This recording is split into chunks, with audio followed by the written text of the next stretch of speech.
cirrosis, que vamos a ver muy rápido a cirrosis, porque cirrosis, ayer habíamos dado una introducción y aparte más temas de gastro, pero yo le había dicho ayer de que, ¿se acuerdan que este era como era uno de los pacientes que estaba internado?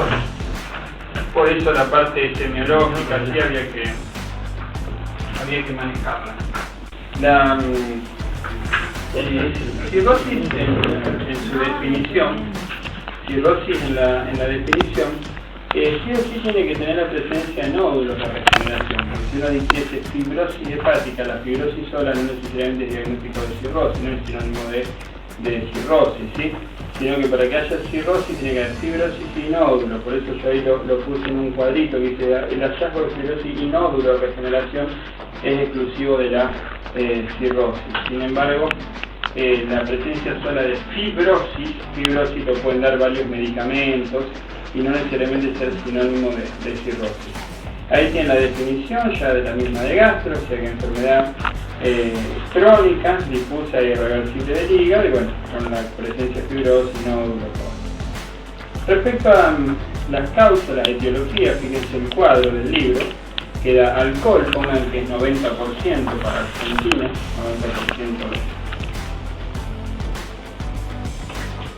por lo menos en este momento acá sigue siendo su porcentaje, y después le siguen los virus de la hepatitis B, C, bueno, y acá en Argentina D no hay hepatitis B.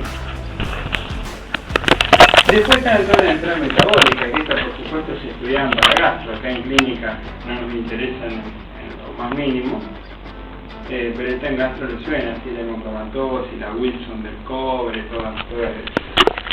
Después están las cirrosis biliares, la enfermedad biliar, cirrosis biliar primaria y cirrosis biliar secundaria. Las cirrosis biliar primaria todas eran mujeres jóvenes, era autoinmune, era una mujer joven que tenía ictericia y prurito. Ictericia y prurito hacía pensar en cirrosis biliar primaria. Había que pedir el famoso anticuerpo antimitocondriano, ¿sí? Bien, para hacer diagnóstico de la biliar primaria, ¿sí?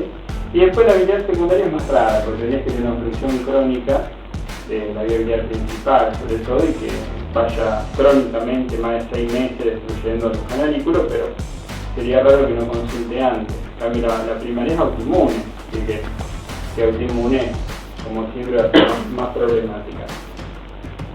Bien, después estaban las obstrucciones al flujo de salida, donde está la insuficiencia cardíaca, la pericarditis, Buchiari, todos los que eran por obstrucción a nivel suprahepático. Después está la hepatopatía por medicamentos, después están las hepatitis autoinmunes y algunas otras raras que tampoco nos interesan. Pero de esta nos quedamos con la de alcohol y la de virus como las importantes para nosotros. Bien, bueno, después vamos a ver un poquito más en el párrafo de la etiología, de las causas por alcohol, que después de hablar, total está bien simple eso.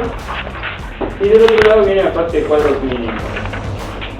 Respecto al cuadro clínico, recuerdan que ayer habíamos visto que la forma de presentación podía ser uno que esté totalmente asintomático y que te des cuenta por el laboratorio, porque hice un laboratorio de rutina por otra cosa y ahí aparecen las cosas alteradas. Otro que venga tipo oligosintomático, o sea, una cirrosis de larga data pero bastante compensado. Entonces, como que tiene algunos síntomas, vos le ves que tiene hipertrofia parotidia, tiene a lo mejor telangiectasia, redistribución de flujo, tiene estigmas de hepatópata crónico, pero a lo mejor no tiene una panza así con ascitis, ni está medio descifrado por la encefalopatía, ni tiene ictericia, pero oligosintomático. Y el último era que venía ya totalmente descompensado, que tenía ascitis, edema, que las tenía todas.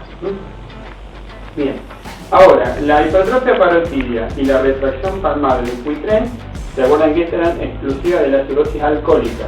De la cirrosis alcohólica, o sea que no la tienen la cirrosis por hepatitis, por virus, por el resto de las causas. La hipertrofia parotidia se cree que tenía varias que ver con la excesiva producción de saliva en forma directa por el alcohol y en forma refleja, o sea, mucha actividad parasimpática, en forma refleja porque ya ve el vasito de vino y aquí eso ya daba la hipertrofia parotidia. Sí hay secreción de saliva en forma nada más que por, no hace falta probar. Y después la retracción palmar cutánea, cuando se acuerdan que los palmares, el palmar mayor y el palmar menor se iban retroyendo, se iban fibrosando y le quedaba tipo una mano en garra. Eso era, por lo menos hasta lo que yo sé, sigue siendo idiopático, eso no está de causa desconocida. Y encima la cirugía, o sea que cortaba los palmares y se daba la mano. No la cerraba más, pero bueno, por lo menos. Después yo no quería que la abra, quería que la cierre también, ¿no? Me dicen dicho, el problema es que no puede después agarrar el paso, queda la mano abierta. Después estaban los signos cutáneos. Los signos cutáneos eran todos fáciles. ¿Se acuerdan la sintaxis que nombramos, la redistribución del flujo? Después tenían las arañas vasculares. Estos eran todos bien conocidos los signos cutáneos. Después está la patopleomegalia, que esta también la habíamos explicado ayer. Dijimos que la esplenomegalia era fundamentalmente una esplenomegalia congestiva por hipertensión portal. Así que tampoco necesita mucha explicación. Y después viene la alteración endocrina. Esta ya no habíamos hablado de la alteración endocrina. La alteración endocrina tiene un origen, o sea, tiene dos mecanismos diferentes. Cuando el alcohólico crónico es alcohólico crónico, pero todavía no tiene cirrosis, el hígado, el mecanismo de defensa que implementa es la inducción enzimática. O sea que el paciente, el alcoholismo crónico era un inductor enzimático potente. Entonces el paciente que le da crónicamente, en forma duro y parejo diríamos, hace que el REL, el retículo neutrónico sea enorme. Por eso en realidad hay hepatomegalia, un hígado grandote que metaboliza rápido. El problema es que la testosterona, de origen testicular y de origen suprarrenal, la testosterona se inactiva en hígado. Si vos tenés inducción enzimática, destruir la testosterona demasiado rápido. Entonces tiene déficit de testosterona, déficit androgénico por inactivación enzimática. Cuando pasa el tiempo y te vas quedando sin hígado, ya inducción enzimática obviamente no hay más, tampoco hay hígado, la testosterona va al hígado, quiere metabolizarse, no puede, entonces no tiene mejor idea que ir a la grasa, y la testosterona en la grasa encontraba la 5-aromatasa que lo convertía en estrógeno. El estrógeno tendría que destruirse en hígado, pero dijimos que no había hígado, entonces ¿qué se empieza a acumular? Estrógeno. Entonces empieza a tener un cuadro de hiperestrogenismo porque no hay forma de inactivarla. Bueno, vos tenían ginecomastia, redistribución del vello, todo. Feminización completa. Así que encima de cirrosis, pobre paciente. Y el paciente, no, ahora es la paciente. Bien. Bueno, sí, interesante. Bueno, después en ictericia lo vamos a saltear porque ictericia lo habíamos explicado ayer, o sea que acá lo que trae ictericia es como lo que estuvimos hablando ayer.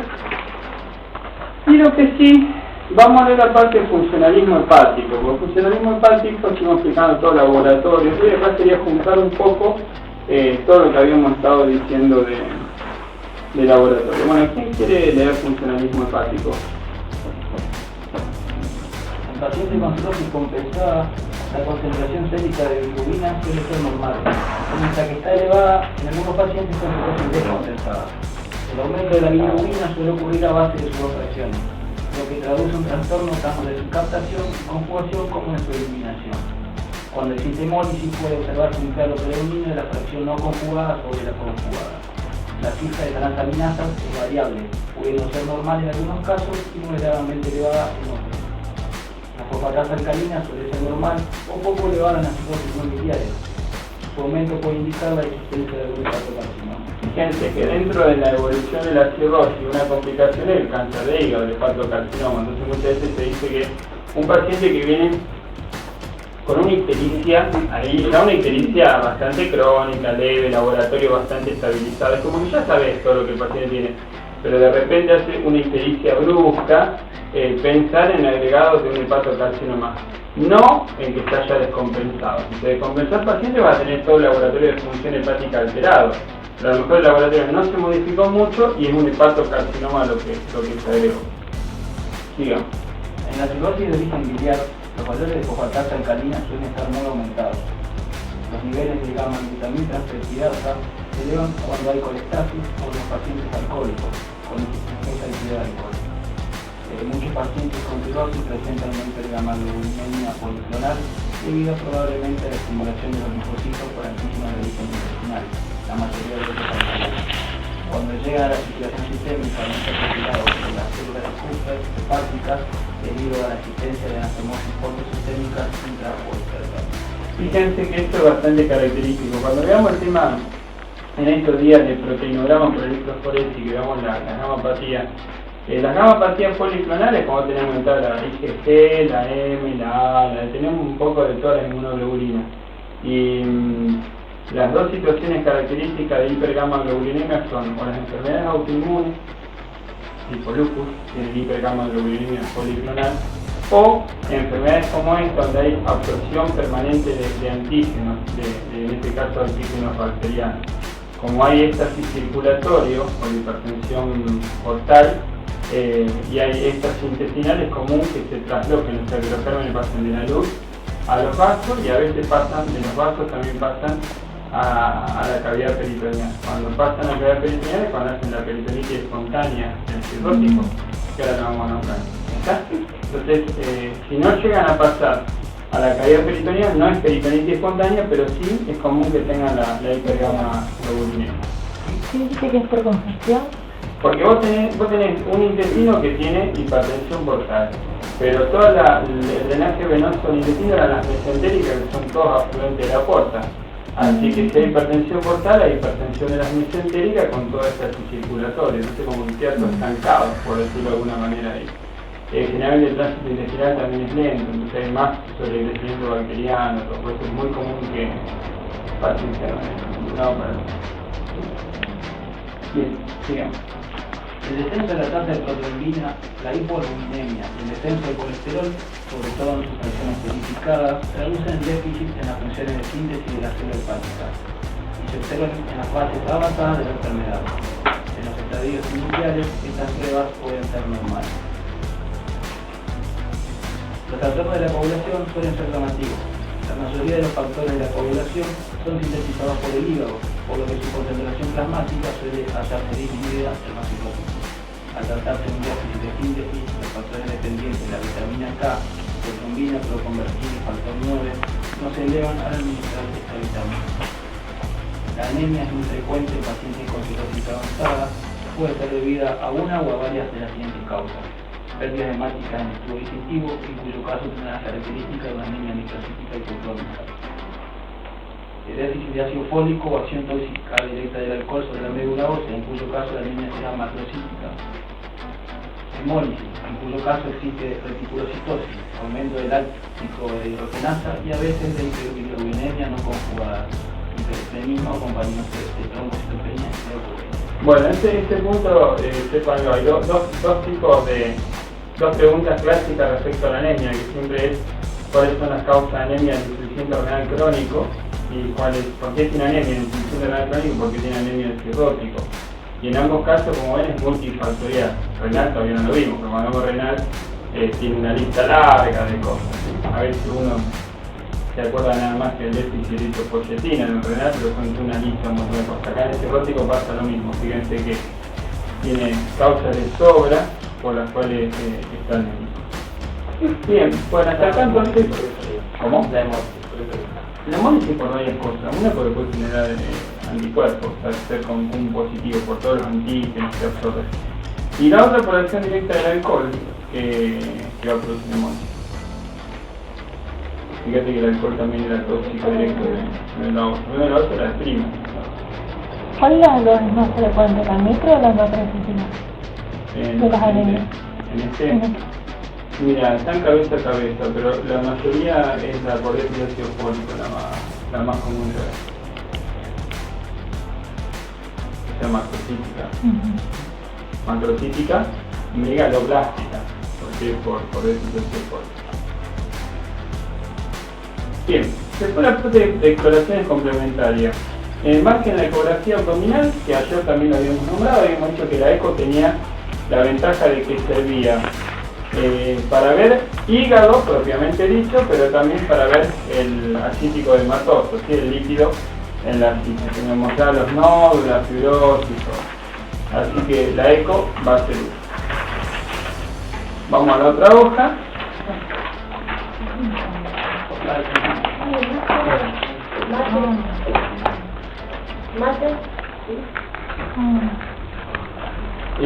Después, bueno, la otra hoja tiene la TAC y la resonancia, que normalmente no se hacen, pero van a servir para ver vía biliar, para ver toda la parte vascular también. Normalmente en el hospital ni ahí que se va a hacer para esto, ¿no? Bien. Y después lo que sería video, o sea, lo que la fibrogastroscopía, que va a tener utilidad sobre todo para hemorragia intestina, para varices esofágicos, para evaluar la varices esofágica, la patología gástrica. Y la biopsia hepática, que ayer también habíamos explicado, la biopsia, que no era imprescindible, que la única indicación era cuando sospechar que se había agregado un cáncer de hígado. Bien, bueno, y ahora sí vamos a analizar la clasificación de Chilpug que tienen arriba. Esta yo la mencioné ayer a la pasada. Fíjense que esta utiliza el grado de la encefalopatía. Si no tiene encefalopatía va a un punto, y si tiene 3 o 4 va a 3 puntos. Después la presencia de ascitis. Si no hay ascitis, si hay ascitis ligera o ascitis de atención. Después los niveles de bilirrubina, mientras más alto peor. Niveles de albúmina, mientras más bajo peor. Y la tasa de protrombina, que mientras más baja peor. Obviamente la tasa de protrombina normal era el 100%, ¿sí? El 100%. ¿Y qué se hace con esto? Se suman y se sacan 3 grupos. Los pacientes que tienen puntaje más bajo, o sea, el grupo A, esos pongan que tienen generalmente una sobrevida superior a 10 años.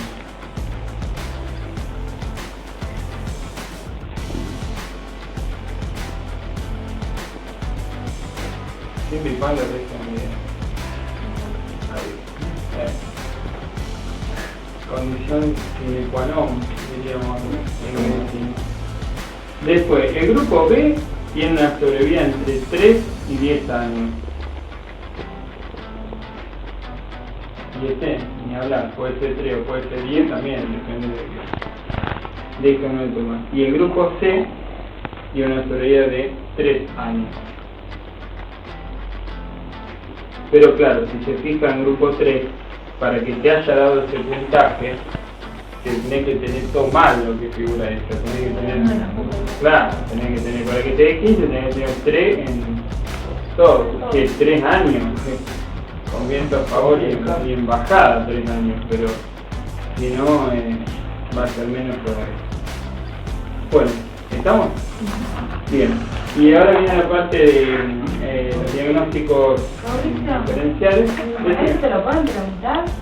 Sí, pero no con todos los numeritos. Lo que sí es...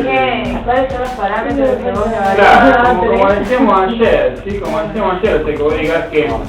La pregunta que generalmente se hace es cómo evalúa usted el pronóstico de un paciente cirrótico. Habría muchas formas de evaluarlo, pero ya que alguien se tomó el trabajo de armar esta clasificación, es la que habitualmente se usa. Decir que es esa clasificación de Chilpug y decir que utilizó.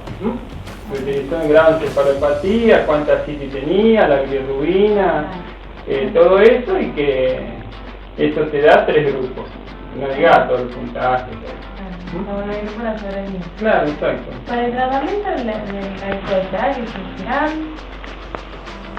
el crónico, estoy probando los hospitales todo el día. ¿No lo hacen, sí? Sí.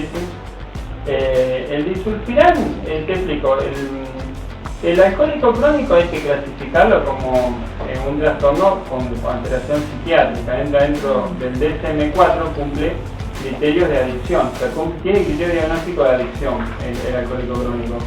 Y el uso o no del disulfiram depende de la escuela psicológica que vaya a llevar al paciente. El disulfiram acepta su uso, todo lo que mientras más conductista sea la escuela, más va a usar el disulfiram. El disulfiram todos tienen presente el disulfiram, ¿sí? El disulfiram se vende un solo disulfiram en la Argentina, que es la Semsil, que viene comprimido la Semsil, el único disulfiram que se vende. El tema con el disulfiram es que un solo comprimido de disulfiram dura 15 días de efecto. 15 días. Entonces... Ese que te hace sentir mal. Claro, no puede Claro, entonces el tema es el siguiente. Uno podría entenderlo de dos maneras al disulfiram. Es decir, yo te doy un medicamento que es disulfiram y si vos llegas a tomar alcohol, realmente vas a tener síntomas tremendamente desagradables. Esto en psicología se conoce como reforzamiento negativo. Reforzamiento negativo es que tomás, va a ver lo que te va a pasar. Esto sería el reforzamiento negativo. Pero la otra utilidad que tiene, es demostrarle al paciente que es alcohólico. ¿Por qué? Porque muchos pacientes lo niegan, que es alcohólico crónico, y es como si fuese un desafío entre él y la botella. Entre él y la botella. Que dice, yo domino a la botella, yo si quiero no tomo. Con el disulfiram le demostrás lo contrario. Le demostrás que realmente la botella lo domina a él. Porque ahí se da cuenta que en esos 15 días se vuelve loco y que muchas veces toma el alcohol y agarra todos los síntomas agradables. Entonces tiene dos utilidades. Va a tener gente que te va a decir, no, darle disulfiram es una cosa desagradable, pero bueno, va a tener otro que te dice, esto hay que tratarlo bien conductista y el disulfiram es bienvenido. Y bueno, está a la venta, el disulfiram. Sí, es verdad, en los hospitales hay propaganda de disulfiram. Claro, pero ya les digo, todo junto con un tratamiento, si no va a agarrar de cosas, aparte con el disulfiram. No, lo más difícil. Sí, pero dura 15 días el efecto del disulfiram. Una sola vez. Claro, con uno que la charada se mire que lo toma y... Claro, si se arrepintió dentro de un rato, no hay marcha atrás con el disulfiram. Así que un efecto grave. Sí, hubo gente que se murió con el Yo no lo sigo con nafta, vos tenés que hablar un poco, no lo puedo. Claro. No, pero yo tenía el olear el disulfiram por si toca. No Ahí es no, nada. pues, ya Bueno, ves, inocuo. bueno. Pero seguro, porque el problema es que el paciente diga, Ay, bueno, pero vos elegís los riesgos. toma igual. Bueno, pero por eso estás hablando de una patología que No puede ni eso. no lo puede controlar el paciente. Así que sí, está el disulfiram. Dame negativo, pero si seguís tomando y te va a morir de cirrosis. Tomás con disulfiram y te va a morir con disulfiram. No, pero la idea sería que el paciente tenga algo en que apoyarse para no tomar. O sea, que el paciente tenga algo en que apoyarse para no tomar. ¿Lo vieron usar alguna vez disulfiram? No.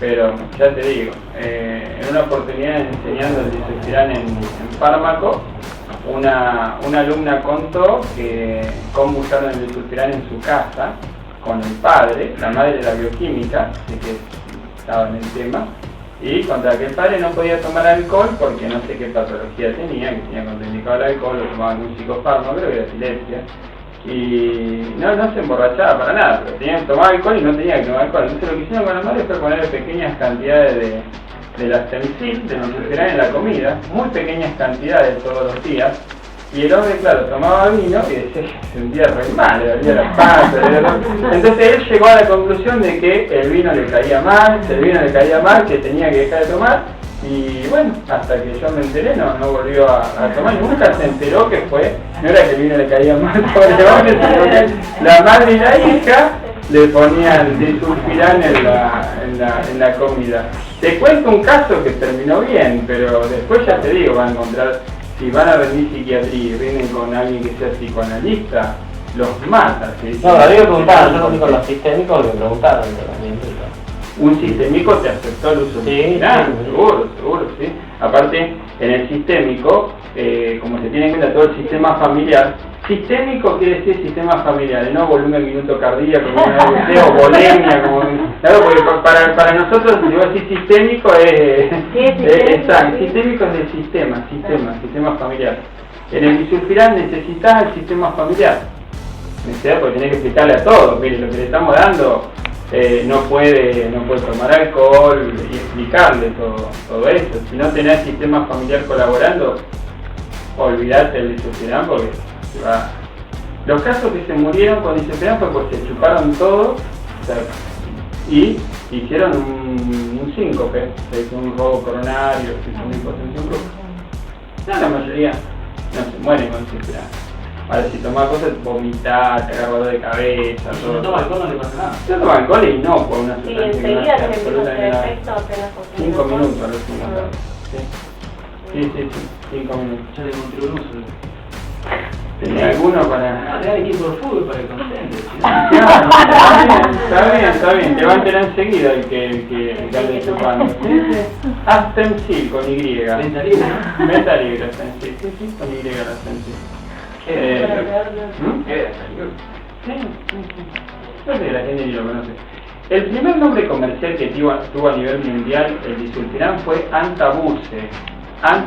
Por eso, si hablan con algún médico viejo, lo va a conocer como el síndrome del Antabús. Es decir, el síndrome del Antabús. Los libros de psiquiatría viejos figura como el síndrome del Antabús. El síndrome tipo disulfiram, síndrome del Antabuse. Sí, pero porque después el nombre comercial en Estados Unidos y en muchos lugares. Acá también se vendió durante un montón de años como Antabus. Ahora el único que queda se llama Astemsil, el nombre comercial. Yo les nombraba que se llamaba síndrome del Antabus. En Goodman aclara también que es el antiguo síndrome del Antabus, también lo dice. Así que bueno, ya saben, depende con quién hablen si les va a aceptar o no el uso de disulfiram. Me parece interesante el disulfiram para... Pero... hace una bromita estaría... No, pero... ya digo, depende de la escuela psicológica que se siga, ¿viste? Para eso. Bueno, los diagnósticos diferenciales que están acá, el tema sería así. Primero tenemos que hacer diagnóstico diferencial de que lo que el paciente tiene es cirrosis. Una vez que uno ya tiene el diagnóstico de cirrosis, va a tener que hacer los diagnósticos diferenciales de la causa de la cirrosis.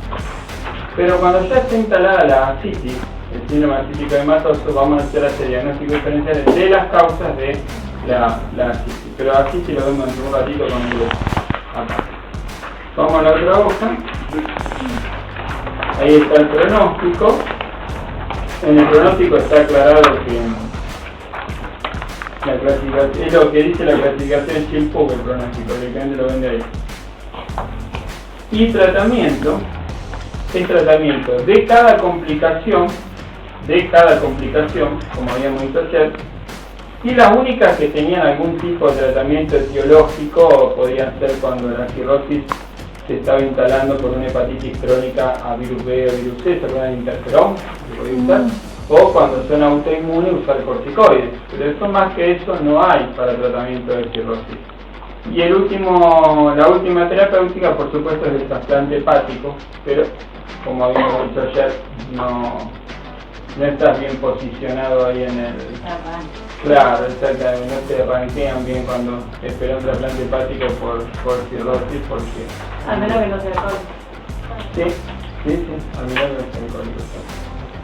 Porque para que le vamos a dar periodo. Uno para uno. Bien. Cirrosis. Y ahora vamos a ver ascítico de hematoso, que era el otro... ascítico de hematoso y después lo de hemorragia digestiva con la varices esofágica, todo lo que... Los temas de gastro son fáciles, así que tómenlo tipo recreo, así aprovechen a repasar los temas anteriores, ¿sí? Por eso de gastro, no me digan que no se acuerdan, porque es una de las materias de todas las especialidades, una de las que más fresco tienen todo es gastro, así que es más un repasito por lo que va obligado para el examen que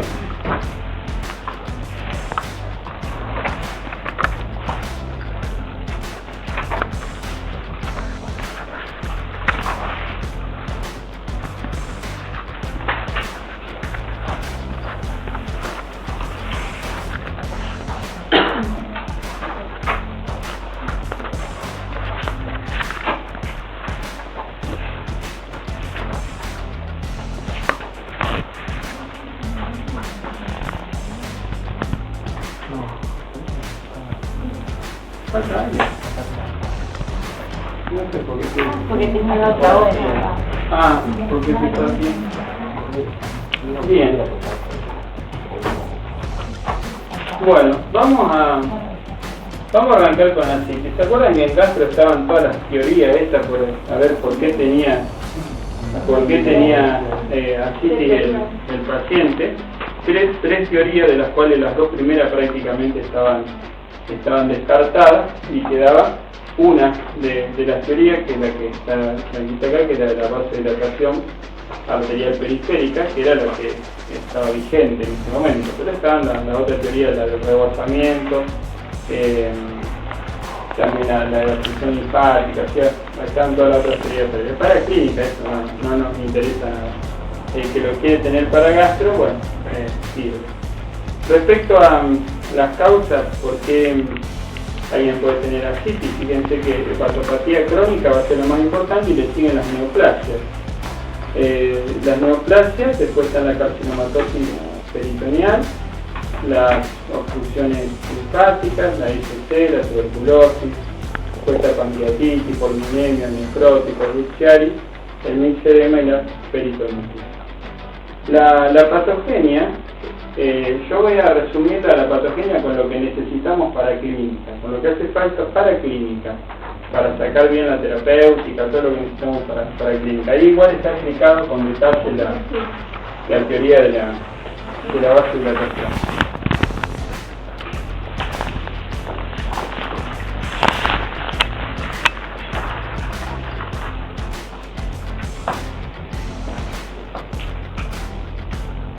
El paciente cirrótico es un paciente que generalmente, como vimos en la clasificación del CILPO recién, tenía hipoalbuminemia, ¿sí? Si tiene hipoalbuminemia, lo más probable es que la causa de la hipoalbuminemia sea, por supuesto, una disminución de la síntesis por la falla hepática, como nos decía la clasificación de recién. Cuando la albúmina baja, está por debajo de 2,5 gramos por ciento, eso produce una pérdida de la presión oncótica, que ya es imposible que retenga la presión oncótica del líquido adentro, intravascular, y eso va a ser una causa importante de edemas periféricos. Por eso podríamos decir que la hipoalbuminemia es una de las causas que el paciente tenga edema. Por eso el síndrome es ascítico edematoso, o sea, prácticamente van a ir paralelos. El segundo mecanismo que nos interesa es la hipertensión portal. Y acá, dentro de la hipertensión portal, acá irían todas las teorías de esta que logramos recién. Pero se use la teoría que se use, va a seguir siendo hipertensión portal la causa de la ascitis. Una forma de sacar rápido la evolución, o sea, darse cuenta rápido cómo fue el problema, te vuelvo a decir, usemos la teoría que usemos, es simplificarlo de esta manera. Yo tengo el hepatocito y tengo los sinusoides. El líquido se supone que tiene que pasar, va presinusoidal, el sinusoide, postsinusoidal, tiene que pasar sin ningún tipo de dificultad. Paralelo a esto, siempre está toda la parte de capilares linfáticos. Seguro que los linfáticos transportan obviamente linfa, pero si hacía falta, un capilar linfático de cualquier lugar transporta agua. O sea, si tiene que transportar retorno venoso, el linfático no tiene problema. Por eso los linfáticos pueden llevar hasta 10 veces la capacidad máxima propia, lo pueden aumentar 10 veces para poder tener agua si hiciese falta. Mientras no haya obstrucción con nódulos, no habría ningún problema. ¿Para qué sucede? Cuando tengo un nódulo de regeneración, ese nódulo de regeneración me va a producir una obstrucción. ¿Se acuerdan que lo característico de la cirrosis es que se rompen las membranas basales? Por eso cuando produce la regeneración está toda torcida y de ahí la función sinusoidal. Por lo tanto, el líquido que venía de este lado se va a ver obstruido, eso va a ir generando la hipertensión portal, y los linfáticos en gran parte van a ir colaborando, drenando el excedente que no pudieron los sinusoides.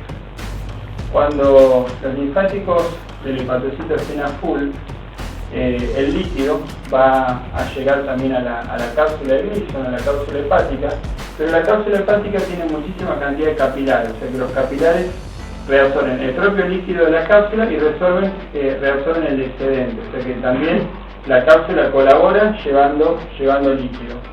Cuando los capilares de la cápsula estén a full, los linfáticos de la cápsula también van a colaborar tratando de llevar excedente de líquido. Hasta acá el líquido no se salió de hígado, ¿sí? No se salió de hígado. Cuando todos estos mecanismos a nivel hepático estén todos saturados, recién ahí el líquido va a salir del hígado, pero cuando literalmente el hígado trasude líquido, cuando uno ve en una autopsia un hígado de un paciente cirrótico con cítico de hematoma, lo ve todo mojado el hígado, totalmente lleno de líquido. El hígado trasuda líquido, este líquido cae sobre el peritoneo, pero el peritoneo es una membrana gigante. Imagínense que el peritoneo es tan grande que se usa para la diálisis peritoneal. O sea, el peritoneo tiene una superficie de absorción enorme, tiene muchísimos capilares que reabsorben todo el líquido que caiga. Cuando esto está a full, los linfáticos del peritoneo también colaboran reabsorbiendo líquido. ¿Por qué toda esta explicación? Porque esto deja entender claro que cuando vos encontrás un paciente con una asitis, una panza así llena de agua, ¿qué pasó? Se tienen que haber vencido todos los mecanismos asísticos. Cuando lo encontrás con una asitis así, se tienen que haber vencido un montón de mecanismos hepáticos, mecanismos de compensaciones, la reabsorción de peritoneo, o sea, tienen que haber realmente pasado un montón de cosas para que se llene la panza así de agua.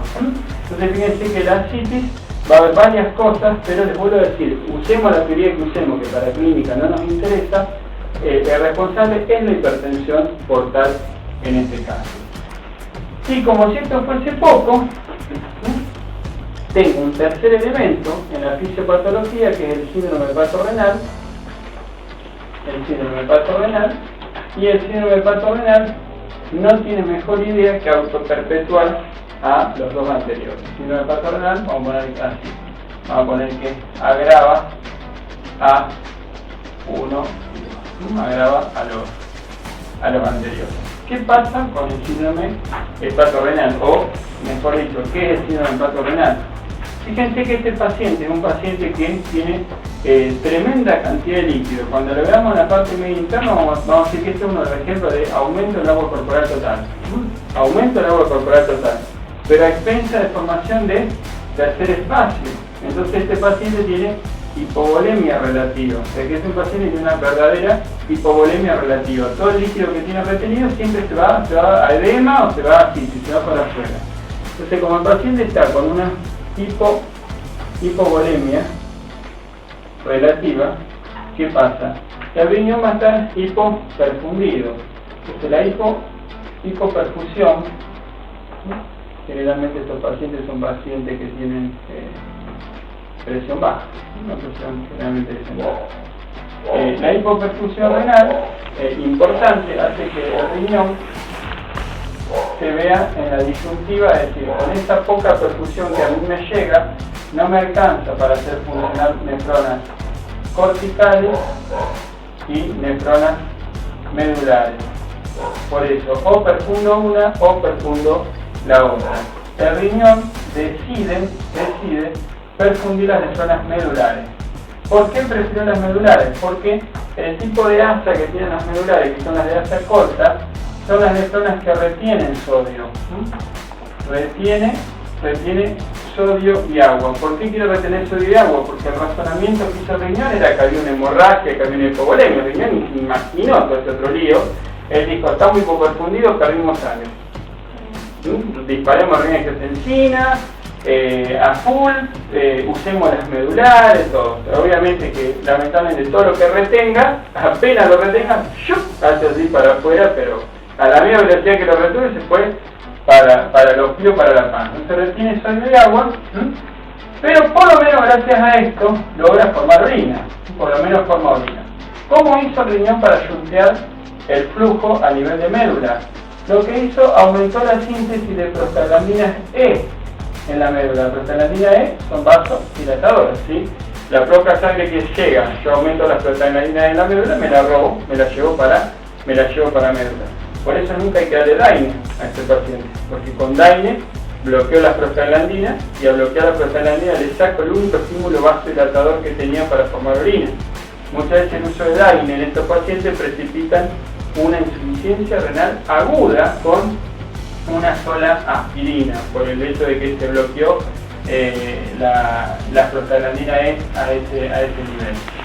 ¿Qué tipo de orina forma este paciente? Imagínense que si se retiene sólido y agua, va a ser una orina que va a ser escasa,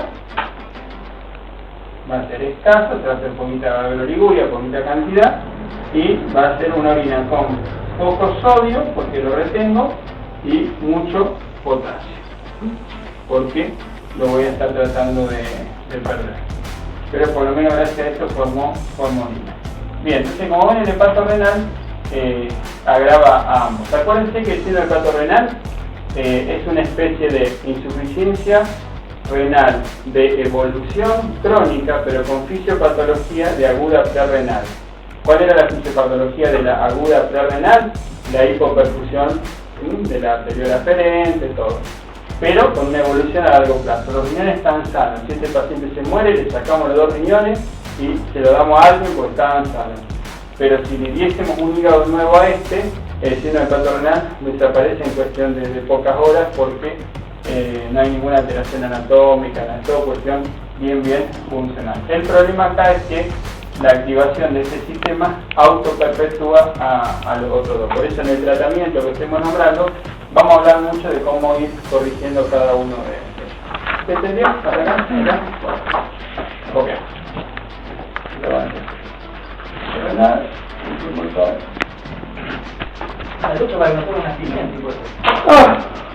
Sí.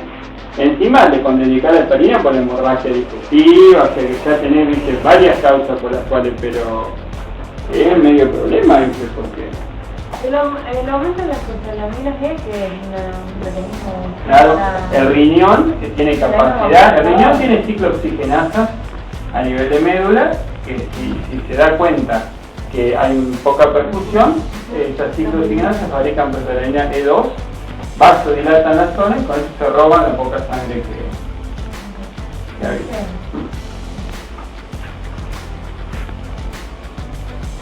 Explicamos todo esto porque esto sirve ahora para entender el tratamiento. Toda la terapéutica la vamos a ir poniendo en cada punto.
¿Listo?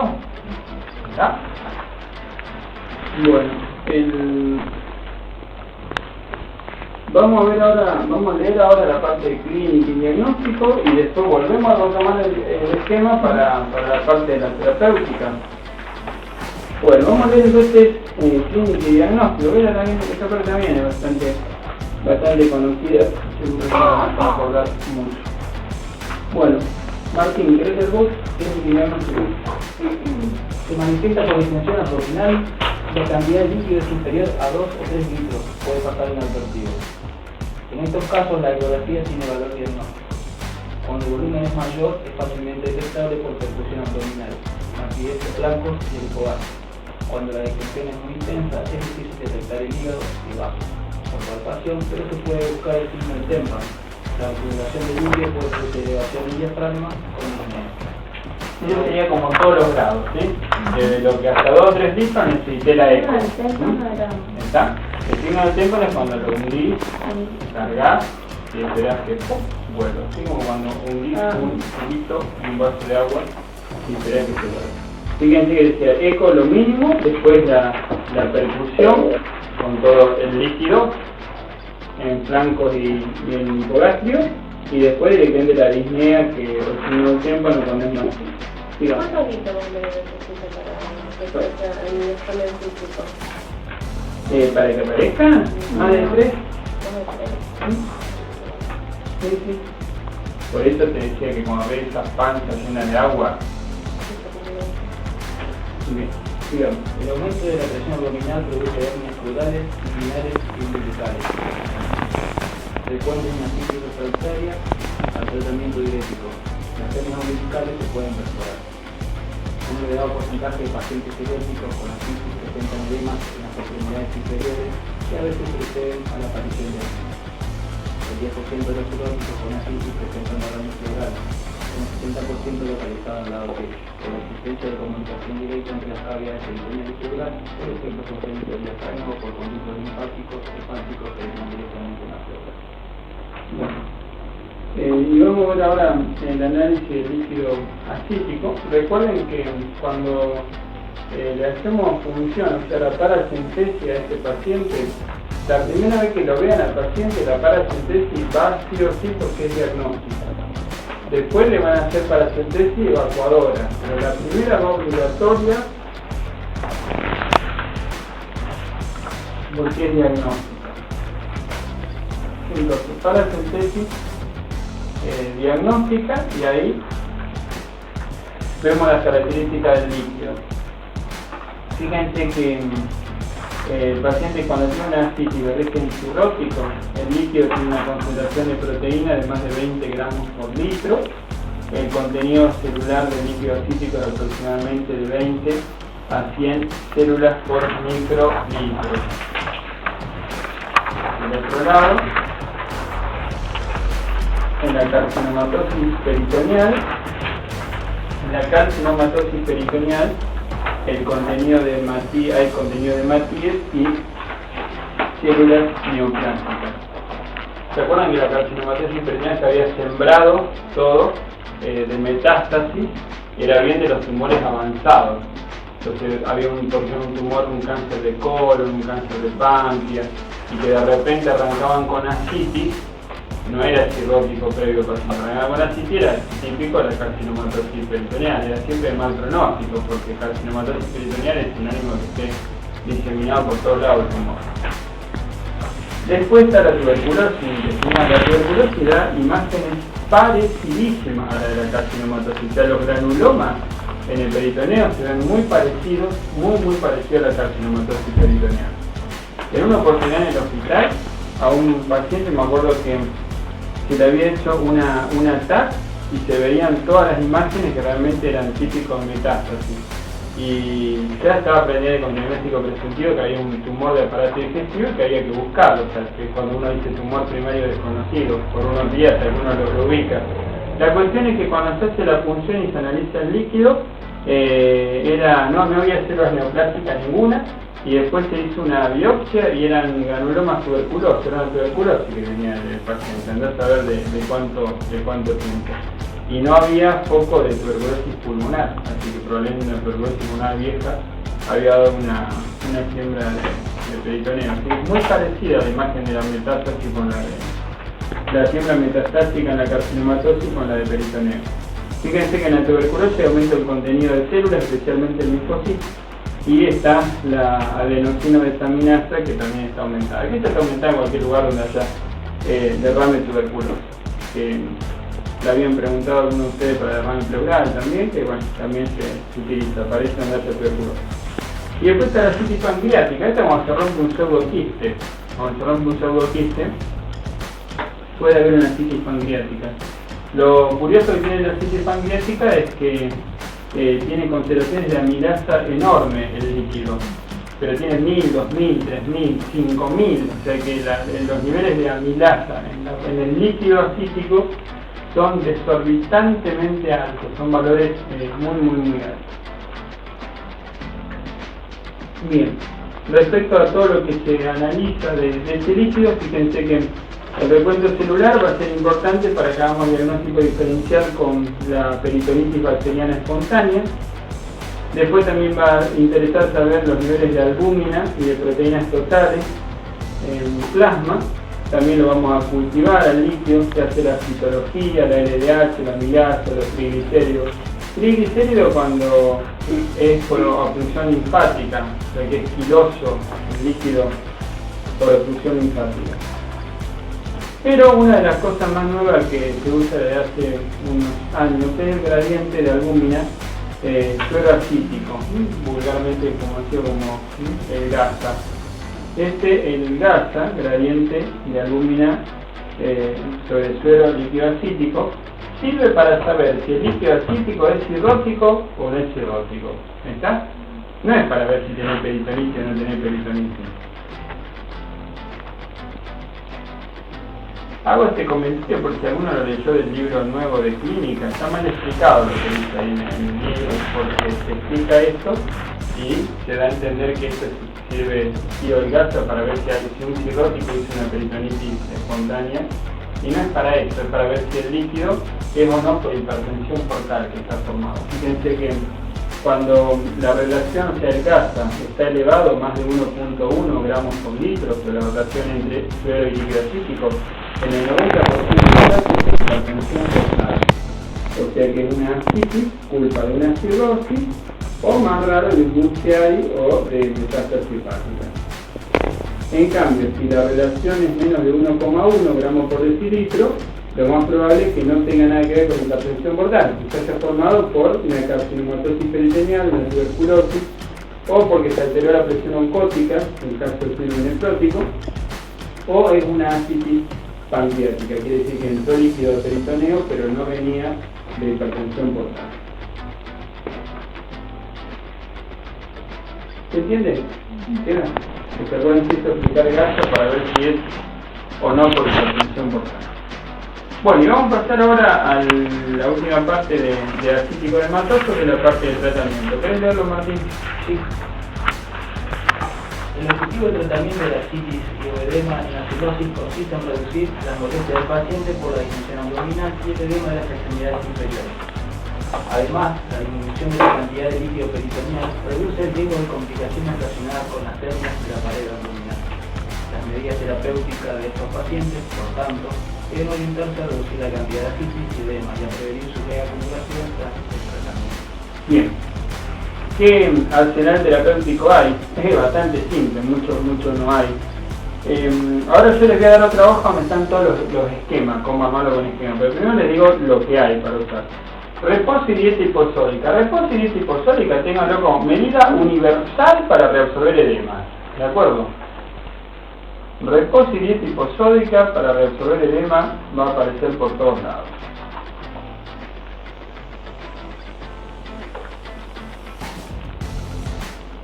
Bien. Después cuando uno habla de edema es prácticamente sinónimo de hablar de diurético para sacar edema. Lo curioso acá es que, al revés de lo que uno hubiese esperado, acá el diurético importante es la espironolactona. Vieron que cuando uno habla de hipertensión o insuficiencia cardíaca, siempre dice furosemida y tiazida son los actores principales, y pobre amiloride y espironolactona son actores de reparto, están ahí siempre colaboradores nada más. Acá al revés, acá la espironolactona es el diurético importante y si hace falta tiene que venir la furosemida a colaborar. La aplicación es bastante simple, fíjense, uno tiene glomérulo, tubo contornido proximal, el asa de Henle, tubo contornido distal y tubo colector. El problema de este paciente habíamos dicho que tenía renina y angiotensina a full, o sea que retenía sodio y agua y perdía potasio. Entonces la idea sería poder actuar en esa zona, con la espironolactona.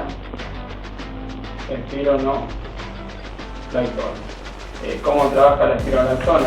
Si ampliásemos un poquito ese dibujo, me encuentro que la espironolactona hace lo siguiente: es un antagonista competitivo de la aldosterona. Entonces, ¿qué hacía la aldosterona? La aldosterona hacía esto: retenía sodio y perdía potasio.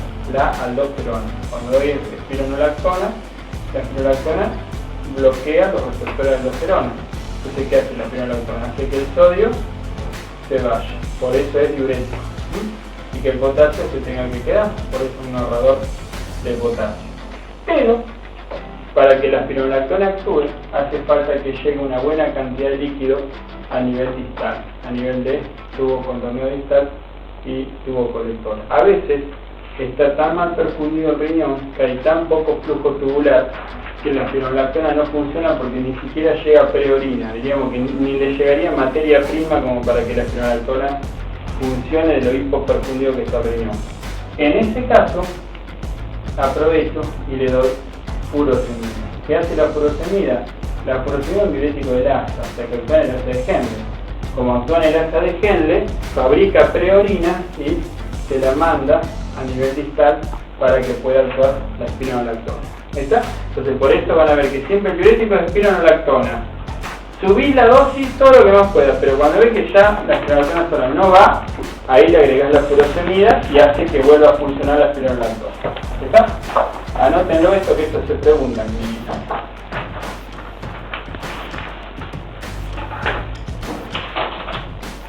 Eso para ver entonces por qué el importante es la espiro.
Por eso ahí fíjense que en el texto dice: yo puse diurético a dosis alta, espironolactona primero y furosemida después. Termina de copiar y ahí seguimos.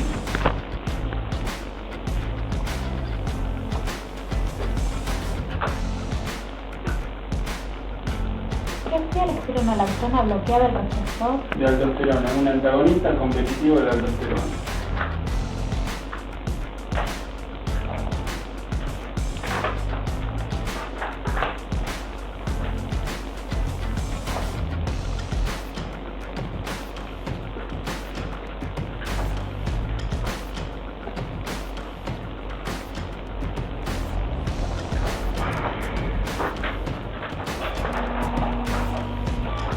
Después, siguiendo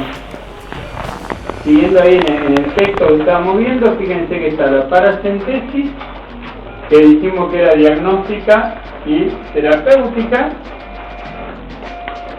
Paracentesis, diagnóstica y terapéutica. Y cada vez que se haga paracentesis terapéutica, o sea, punción evacuadora, van a tener que usar la albúmina humana al 5 o al 20% para reponer la presión oncótica. La dosis de albúmina que se calcula, fíjense que es 5 o 6 a 8 gramos por litro de líquido acítico que uno le haya sacado. Si le sacaste 5 litros de la panza, vamos a tener que hacer 5 por 8, 40 gramos de albúmina. Si uno no se lo hace, los 40 gramos de albúmina, en cuestión de pocas horas la citis está nuevamente formada. Porque la idea sería que con la albúmina corrijamos la presión oncótica y todo el líquido que administramos se quede intravascular, no se vaya de nuevo a los vasos. Por eso la dosis de albúmina se calcula en base a eso. Y por último está la derivación peritoneal, que estos eran todos los tipos de Jung que había. Uno de los más famosos que se hacía, el Jung de Warren, no sé si se acuerdan, que era la anastomosis espleno-renal distal.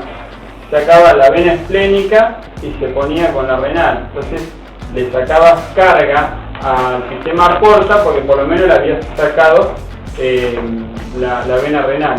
El problema con las cirugías es que es una balanza entre cuánto yunteo, ¿sí? Cuánto yunteo y cuánto hago pasar por hígado. ¿Por qué? Porque si yo yunteo mucho, corto cava, yunteo mucho, corrijo la hipertensión portal, pero se va toda la amoníaco al cerebro y había mucha encefalopatía. Pero si yunteo menos, va a haber menos encefalopatía, pero va a seguir habiendo hipertensión portal. Entonces en el tema de los Jung era un equilibrio bastante difícil de lograr entre lo que yunteo y lo que dejo sin yuntear para ver cuánto amoníaco va a pasar al cerebro y cuánta hipertensión queda. El último invento que se hizo en esto son los TIPS, que es la derivación peritoneal, que es un método realmente curioso. No sé si lo han leído, ya lo han visto, lo han escuchado. Les comento cómo es. Se hace así, se canalizan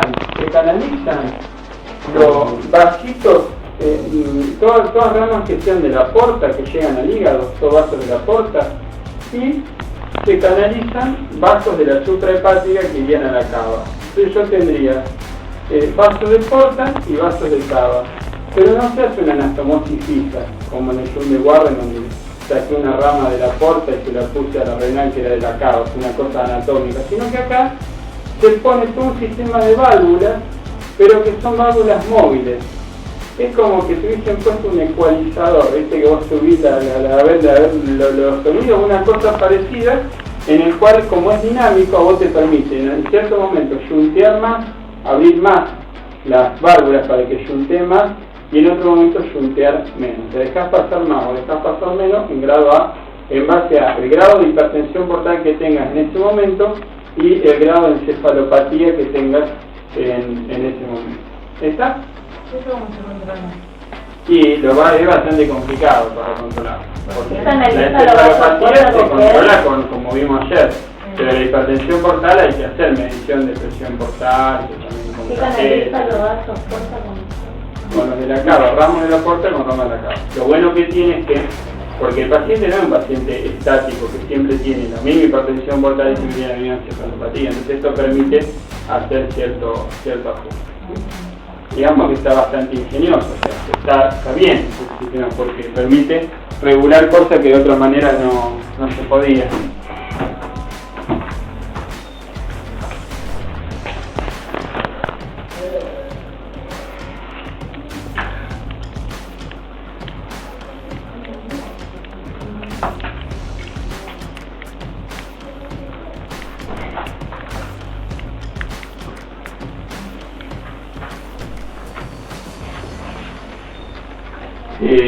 Pero el paciente lo tenés que seguir re de cerca para ir haciéndole los ajustes, ¿sí? O sea, es como que venga, no sé, a regular las válvulas, así. Es una afinación. Bueno, Eso entonces lo que habría para utilizar.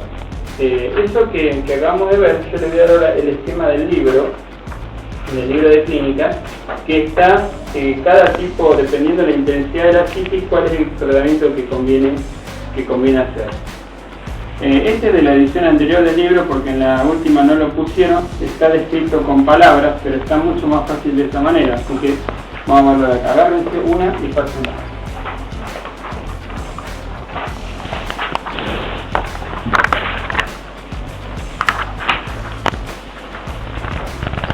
Después transcríbanlo, porque cuando lo repasen está medio desprolijo, porque el libro está viejo y encima había una fe de ratas ahí, que todos los ceros habían salido como 8. Es impresionante, así que están todos tachados. Están todos tachados. Son ceros. Se los voy explicando entonces cómo está. Fíjense que la primera sería la ascitis atención, sería la ascitis atención, sería la ascitis nueva.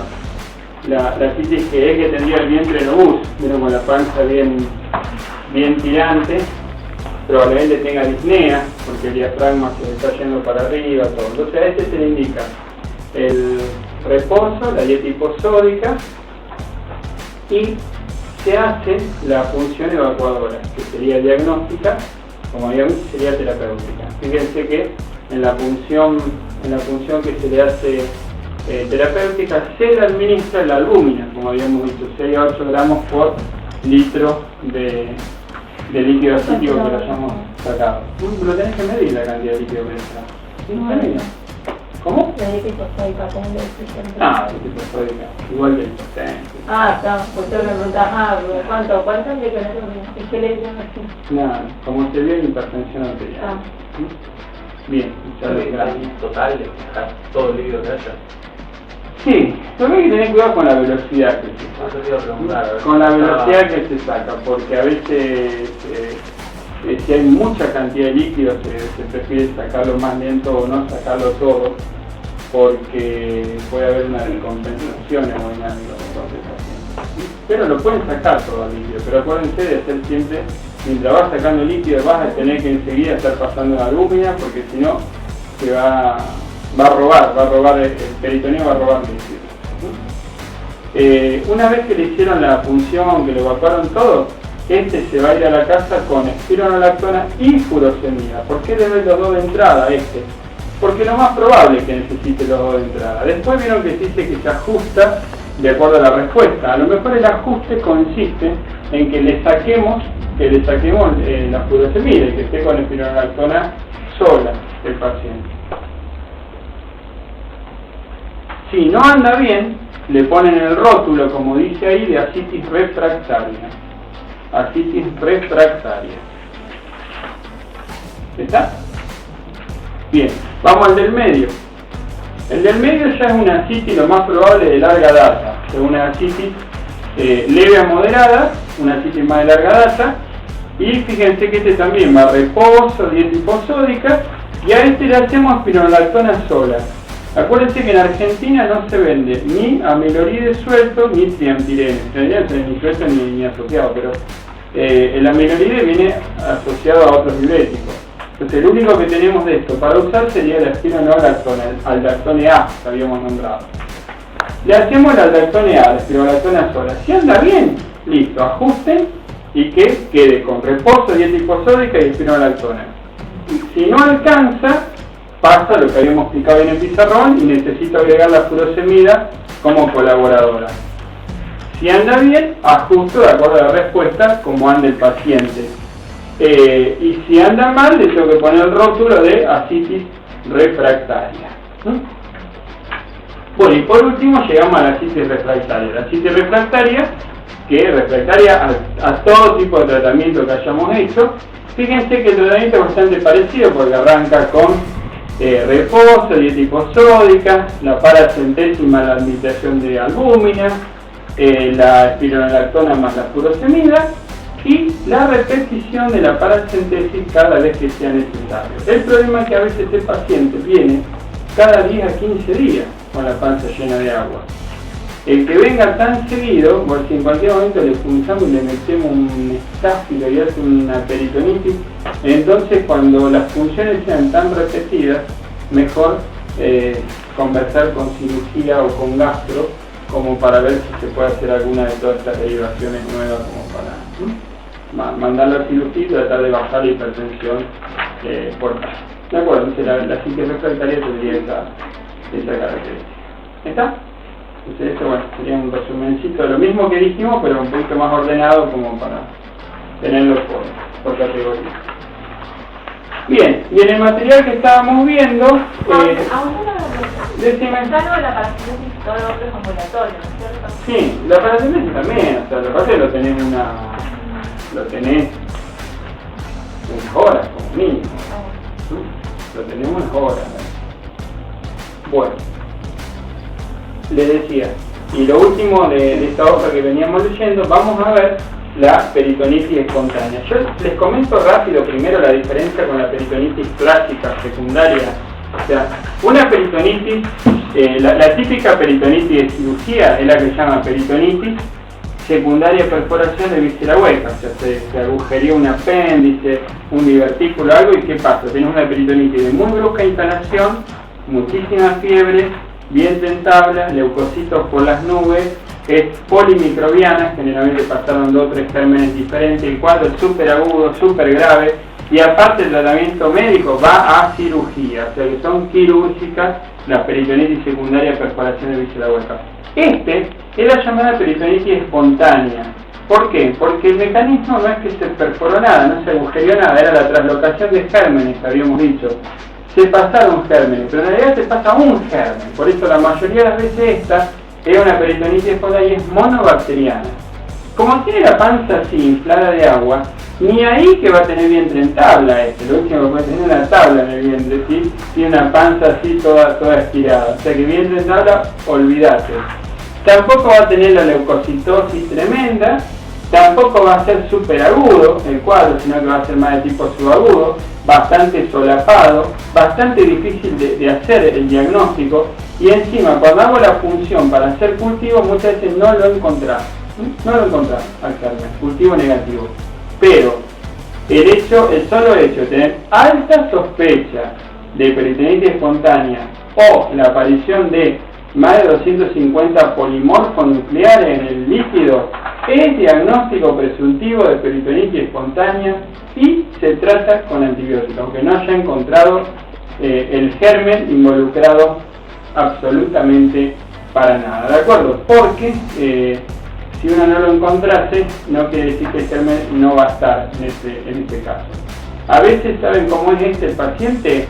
Tenía un paciente que ya tiene ascitis, pero te cae un día que te dice, en cuestión de horas se me puso así la panza. Pues si se agravó la ascitis. Si tomó la medicación, por ahí no tomó los diuréticos, sí, te lo hacen. Sí, tomé la medicación. Pido rápido un laboratorio hepático. Me encuentro que sigue todo estabilizado como antes. No es que se agravó la ascitis porque se descompensó hígado. Acá hay otra cosa. Entonces, una ascitis de rápida instauración, que no tenés clara la causa, piensen en esto.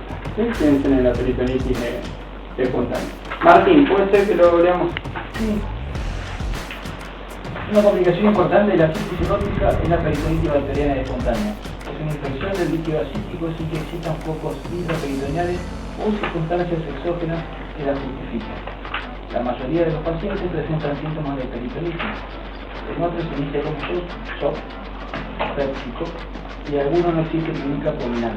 Y se debe sospechar ante todo paciente cirrótico con ascitis que presente fiebre, leucocitosis y o neutrofilia o un deterioro inexplicable de las funciones renales y hepáticas. El diagnóstico de sorpresa es la demostración de más de 250 500 polimorfonucleares por microlitro. En el líquido ascítico, pero hay 30% de cultivo negativo con la peritonitis bacteriana espontánea. Función de endoscopia. Sí, justo. Muy mala pata esta la sigla, no me di cuenta yo. Justo la misma. La mayoría de los gérmenes son gram negativos, Escherichia coli, Proteus o Klebsiella. Hay alteración de la célula de Cooper y se produce por el paso de gérmenes de la luz intestinal, la circulación sistémica y el líquido ascítico. Tiene alta mortalidad. se trata con cefotaxina. Se puede prevenir con ciclofloxacina, que es la que disminuye la translocación bacteriana. Ahí pongan que el tratamiento es céfalo de segunda, o sea, pueden usar lo que ustedes quieran, céfalo de segunda.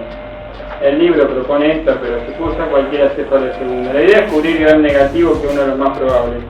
Y la quinolona, o sea, la ciprofloxacina, no se sabe bien por qué, pero aparentemente la que más previene la translocación de germen. Se puede usar la quinolona porque vieron que es muy poco tóxica la quinolona, entonces digamos que a lo último que queremos es andar haciéndole toxicidad a este paciente, por eso vendría bien. Bueno, y nos quedan dos temitas cortitos, que uno es la hemorragia digestiva y el otro es hepatitis. Estos sí van muchísimo más simplificados de lo que se ve en gastro, ¿sí? Así que vemos estos dos y terminamos. Respecto a hemorragia digestiva, les digo que se pregunta hemorragia digestiva en clínica, Hemorragia digestiva es uno de los temas más compartidos entre cirugía 3 y clínica, o sea que en cualquiera de los dos lo van a hablar. Lo que pasa es que en cirugía 3 por ahí se habla un poquito más a lo mejor más de la endoscopía, de cosas así. Acá, más del planteo clínico, de la evaluación clínica del paciente. Ante un paciente con una posible hemorragia digestiva, tengan siempre claro que en primer lugar lo que más se tiene que interesar es la repercusión hemodinámica. Por sobre todo, la repercusión hemodinámica que el paciente tenga. No me interesa en este momento si es una duplicación de intestino, si es un divertículo de Meckel o si es cualquier otra cosa. Lo que me interesa es cuánta sangre perdió, qué repercusión hemodinámica tiene. ¿Cómo se evalúa la repercusión hemodinámica? Hay 200 formas diferentes de ver la repercusión hemodinámica. Una de las más usadas es tener como parámetro presión arterial, frecuencia cardíaca y diuresis. Con estos tres parámetros son muy útiles para ver la repercusión hemodinámica. Pero también se usa mucho un dato, vamos a poner, semiológico, que es el siguiente. Aquel paciente que tiene hemorragia digestiva, pero camina, logra caminar, es un paciente que debe haber perdido máximo un 10% de la volemia, o sea, 500 mililitros, porque si no, si perdés más de 500 mililitros, raramente puedas andar caminando. Aquel paciente que no camina, pero por lo menos puede estar sentado, es el que tiene una pérdida moderada, probablemente haya perdido 1 litro, 1,5 litros. No lo podrás separar, o sea, si se para tiene hipotensión ortostática y se cae, pero sentado más o menos se la banca. Pero aquel paciente que tiene que estar sí o sí acostado para estar consciente, y aún sentándolo ya pierde la conciencia, es el que está muy grave, que tiene una pérdida severa. Así que este se usa mucho en la práctica, es muy fácil de hacer. ¿Qué pérdida tiene más de 2? ¿Cómo? De 2 litros. Pérdida grave entre un 25% en adelante. No, ya 1,5 litros, ya. Bastante complicado. Lógicamente depende a qué velocidad lo perdiste. Depende a qué velocidad lo perdiste. ¿Sí? Bien, la cuestión es que repercusión hemodinámica. Ahora fíjense esto. Mientras seguimos pensando en la hemorragia digestiva, vamos a pasar al segundo paso, todo. Mientras hacemos eso, ya alguien tiene que estar reponiendo el trastorno hemodinámico. No vamos a seguir con el paso siguiente sin haber corregido lo hemodinámico. Entonces ya alguien tiene que estar haciendo la rehidratación de este paciente. La rehidratación primero háganla en cantidad y después en calidad. Cantidad quiere decir poner lo que tenga, ¿sí? Fisiológico, Ringer, Dextran, Ringer, expansores como el Dextran, lo que se tenga. Y en calidad vamos a llamar a hemato y que tipifiquen el grupo sanguíneo y nos traigan un puré de glóbulos rojos, ¿sí? O concentrado de hematíes. Y en calidad, o sea, transfusión. Puré de glóbulos rojos. Pero fíjense que la reposición en cantidad es lo más importante. Mientras ya se está haciendo todo esto, pasamos al segundo nivel diagnóstico. El segundo nivel diagnóstico Lo que me interesa saber es la localización de la hemorragia digestiva. Si es una hemorragia digestiva alta o es una hemorragia digestiva baja. Una de las razones es porque cuando yo llamo a endoscopía me van a preguntar por dónde tienen que meter el tubo. Me van a preguntar si lo llamo para hacer una endoscopía alta o una endoscopía baja. ¿De acuerdo? Una es esa. Pero la otra es por el pronóstico. La hemorragia digestiva alta siempre es más grave. Y se acuerdan que la hemorragia digestiva alta era menos probable que se autolimite. En cambio, generalmente la hemorragia digestiva baja tiende a ser más leve, tiende a ser autolimitada y tiende a ser más rara. La mayoría de las veces la hemorragia alta es la más frecuente, grave y generalmente necesita tratamiento sí o sí, por eso estoy diciendo de que la mayoría de veces no se va a autolimitar. Bien, y en tercer lugar, me interesa el diagnóstico etiológico. Pero este no lo voy a hacer yo porque si no lo va a hacer el que tenga el endoscopio. Y con la endoscopía alta-baja, vamos a hacer diagnóstico y tratamiento en prácticamente más del 90% de las ocasiones. Ese otro 10% donde hay que recurrir a cosas un poquito más raras, como los radioisótopos, por la radiografía, cosas en las vacas, pero por suerte la endoscopía diagnostica la mayoría. Bueno, esto es lo que se pide en clínica médica, que expliquen rápido y bien en el examen de clínica.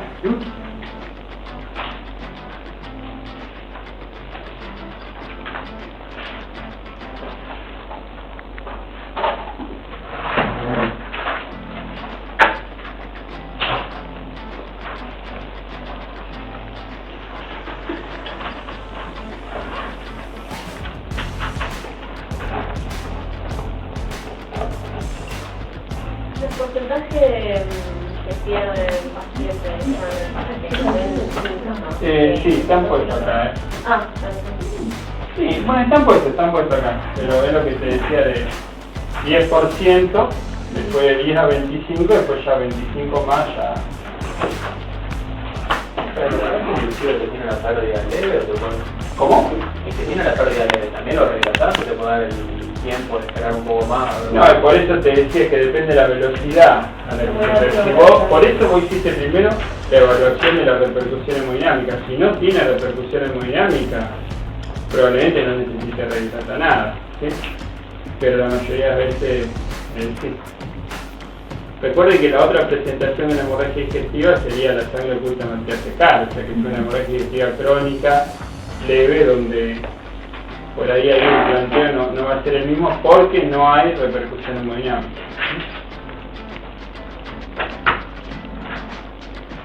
Bueno, ¿lo copiaron? ¿Está? Ahí en la hoja hemorragia digestiva tienen un cuadro donde está explicado la pérdida, dice leve, tiene presión arterial sistólica superior a 100, pero frecuencia menos de 100. Y tiene discreta vasoconstricción periférica. La pérdida estimada es de hasta un 10% de la volemia. Cuando es una hipovolemia moderada, la presión arterial sigue siendo superior a 100, pero la frecuencia también es superior a 100, porque esto tiene taquicardia compensadora. Se estima que ahí perdí un 10 o un 25. Y la grave ya no logro mantener la presión arriba de 100, está menos de 100, la frecuencia está más de 100, y ya tengo signos de hipoperfusión periférica, oliguria, anuria, y ahí ya perdí un 25 o un 35 de la volemia, ¿sí? Más que eso no se puede perder porque estás muerto. Y en la hoja siguiente, si dan vuelta, van a encontrar un título que es endoscopía digestiva alta.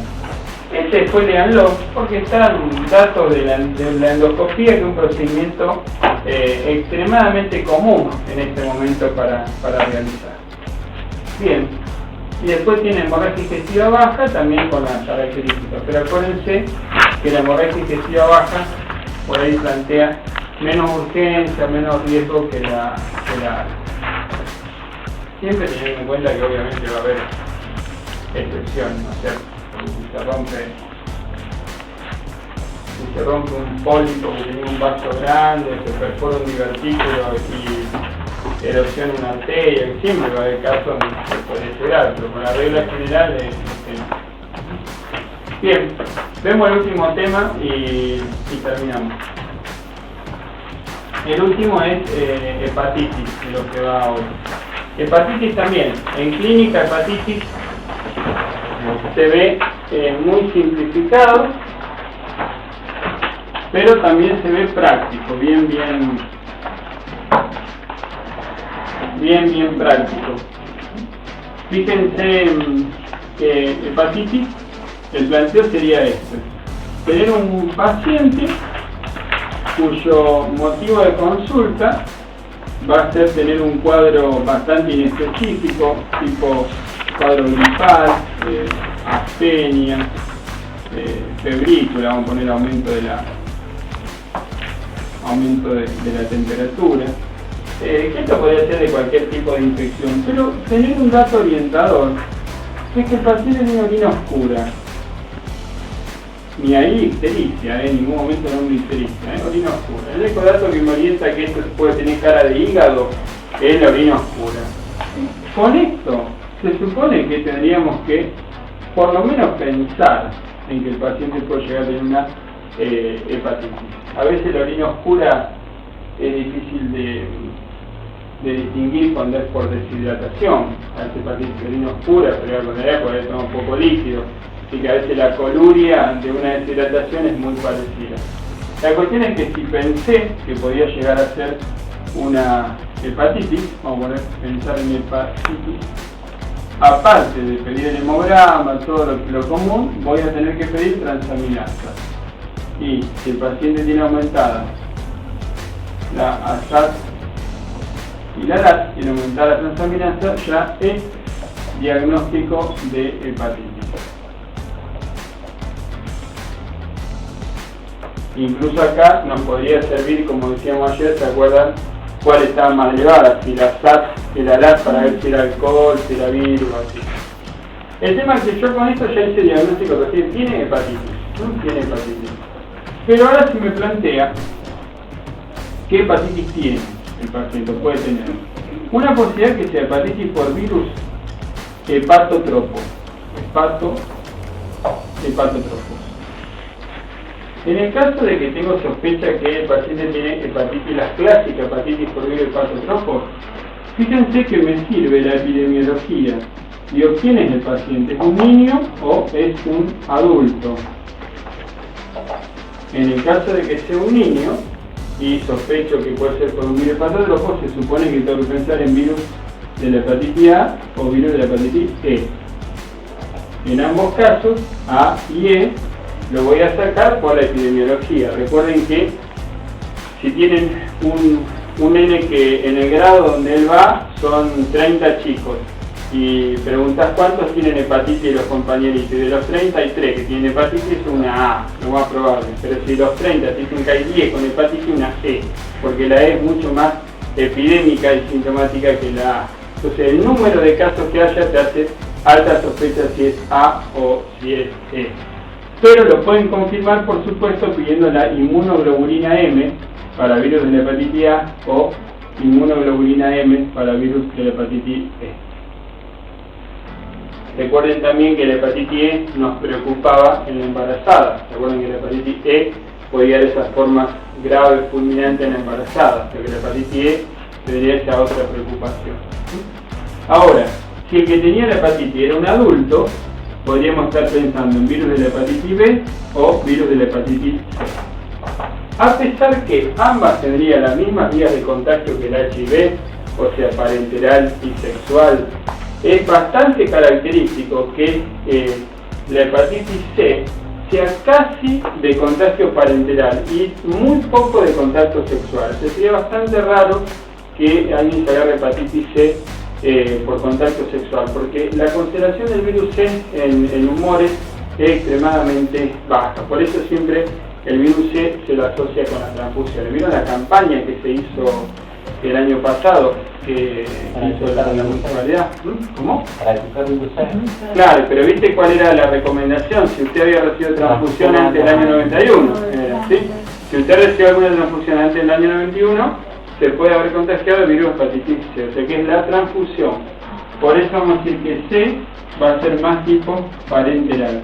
Y B las dos cosas, o sea, sexual y parenteral. En ambos casos no solo tengo la noción de foco, sino que lo puedo corroborar con la parte laboratorio. Para el virus de la hepatitis, lo agrego acá abajo para los dos. Para hepatitis B se pide el antígeno de superficie para el virus de hepatitis B, el antígeno galiano. Y para la C se pide el PCR para el virus de hepatitis C. PCR para el virus de hepatitis C. ¿Está?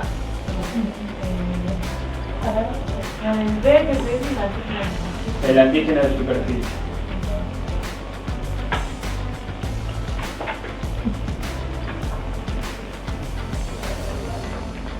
No pedís anticuerpos, porque si pedís anticuerpos lo podés tener porque te la agarraste ahora, lo podés tener porque te habían vacunado o porque la tuviste hace 20 años. Así que te piden antígeno de superficie. Bueno, no estoy poniendo al virus B porque acá en Argentina no hay virus B.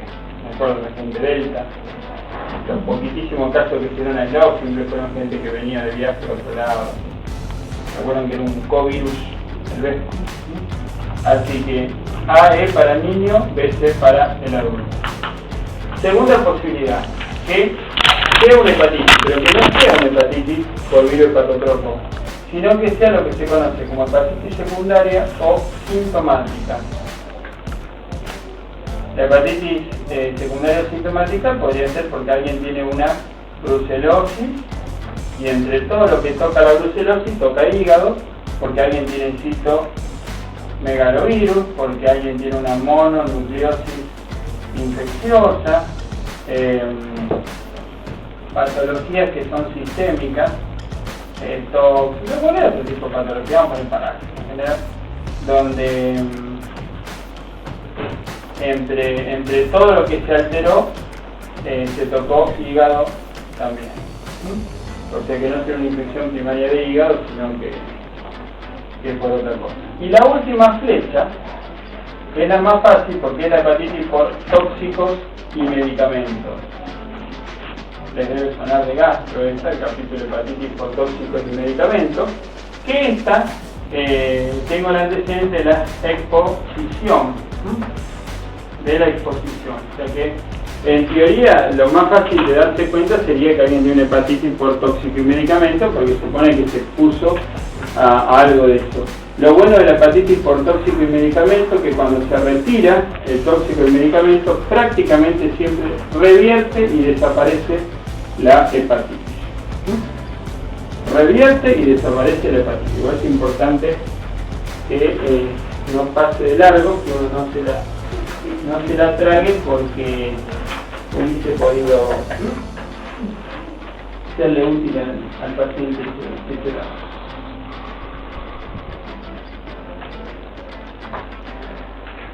La segunda es la tiene tipo descarto, o sea, no tengo tóxico, no tengo virus, sí, y tenía alguna indicación de que tenía otra cosa. Ya tiene biología. Ya, tiene una angina, sí, tiene un ganglio por todo lado, es una mononucleosis que tocó hígado.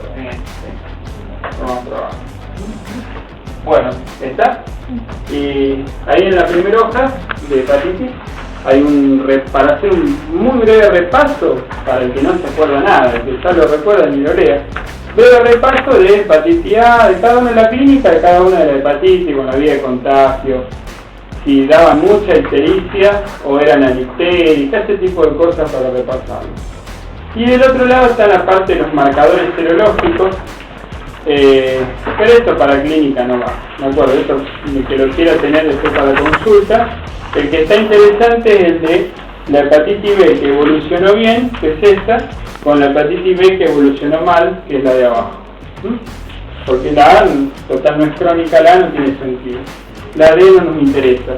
Pero B, aguda, bien evolucionada, y B que se hizo crónica, está lindo para ver cómo en la crónica persistieron los antígenos y en ningún momento aparecieron los anticuerpos.